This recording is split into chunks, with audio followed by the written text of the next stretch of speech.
पुण्यात्मा कभी रुक नहीं सकते भक्ति बिना, चाहे उनको किसी भी तरह से कोई साधना कोई बतावे उसी तरह लग जाते हैं, क्योंकि वो पिछले पुण्य कर्मी संस्कारी प्राणी होते हैं।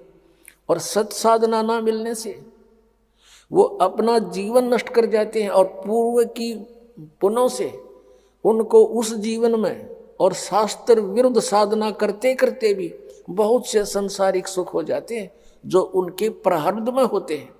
और वो सोचते हैं कि हम ये जो पूजाएं कर रहे हैं इससे हमें लाभ हो रहा है, तो जिस कारण से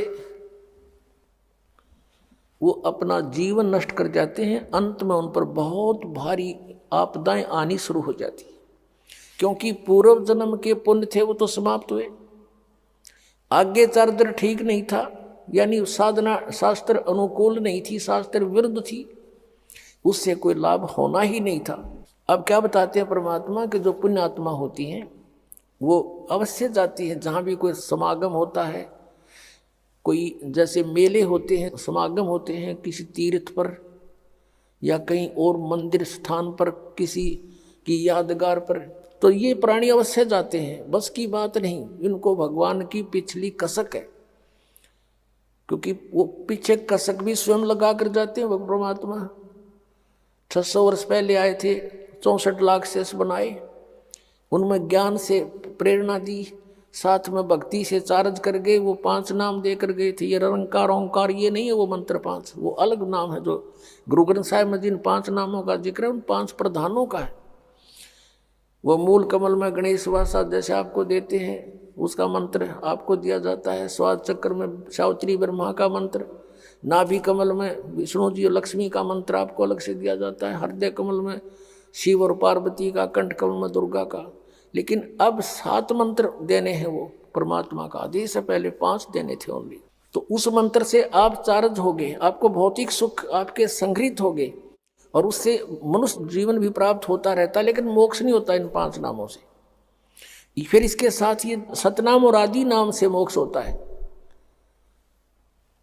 अब पुण्यात्मा तो जो परमात्मा के साथ पहले रही थी आत्माएं आप जी, वही आज भटक रहे हो। कोई राधा स्वामी में फंस गया, कोई निरंकारियां के जा उलझ जा, क्योंकि परमात्मा की तरफ रुक नहीं सकता प्राणी, और कोई इन हंसा देश वाला के, यानी कोई सतपाल जी महाराज कर, कोई बाल योगेश्वर जो अमेरिका में रहता है, प्रेम सिंह रावत नाम है इसका, और इनका भी थोड़ी सी हिस्ट्री दिखाऊंगा समय रहा तो।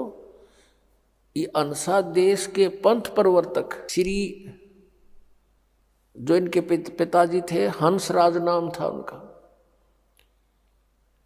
उनके 40 साल की साधना के उपरांत उनमें खुद भूत बढ़ गए और उनकी चौराहे पे पूजा करके पीछा छुटवाया उनका।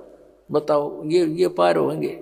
अब प्रसंग चल रहा है कि जो पुण्यात्मा भक्ति करते हुए पीछे जन्म जन्मांतर से आ रहे हैं वो घूमते हैं, तो क्या बताना चाहते हैं परमात्मा कि मेले ठेले जाइयो, मेले बड़ा मिलापे, पत्थर पानी पूजते, कोई साधु संत मिल जाते। क्या कहना चाहा कि परमात्मा की चाह में लगे रहना, अवश्य भटकते रहना कहीं ना कहीं, और कहते हैं पत्थर पानी पूजते, कोई साधु संत मिल जात।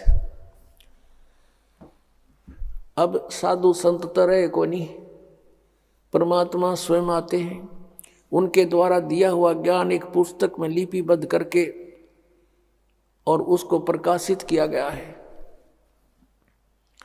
उस पुस्तक को कहीं हरिद्वार में बांटा जहाँ पर कुंभ का मेला था, कहीं पर गोवर्धन की फेरी में गए हुए भक्त थे वहाँ बांटा, और बांटने जाते हैं तो सब मार मार करते हैं कि ये क्या कहते हैं, ब्रह्मा विष्णु महेश के माता पिता बताते हैं, इनको मारो भगा दो। फिर भी हमारे भक्त जैसे तैसे करके कुछ ना कुछ बीज बो ही आए, और उनको पढ़कर वो पुण्यात्मा जो वहाँ भटक रही थी, धक्के खा रही थी परमात्मा की चाह में, अब पढ़ पढ़ कर यहाँ आ रहे हैं।